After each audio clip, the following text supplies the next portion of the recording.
Find out tomorrow what factors led to a deadly plane crash killing a local trooper's son. The NTSB's field investigation is over after the plane went down last week in Batesville, Arkansas. This Wednesday, the family and friends of Craig Meyer will honor his life. They talked to Eyewitness News 5's Kimberly Lohman today in Chickasha. Her daddy loved her so much, more than anything.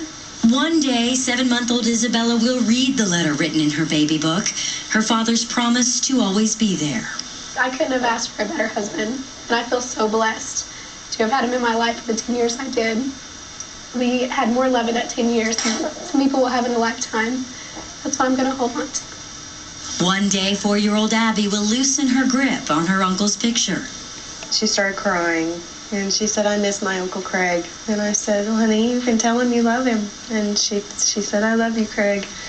And then she sat there for a minute and she said, "Mom, he told me he loved me too." One day, Beth Ann and Stuart won't tear up every time they recall their son's goodbye. He reached down and gave me a hug and a kiss, and Stuart a hug and a kiss, and told us bye. And so that's our last. I mean, you can't ask for better than that. One day, when Isabella outgrows her flight jacket and she's big enough to rock on her daddy's wooden plane, she'll find out why he built this in the backyard and what it meant to the family the day he didn't come home.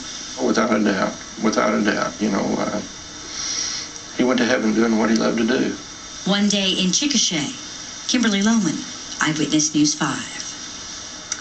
And if Craig Meyer's flight had made it back to Texas, he would have hit the magic number 1,500 as in flight hours. It's a benchmark for a pilot who wants to fly commercial airplanes. It was also a goal Craig had dreamed about since childhood.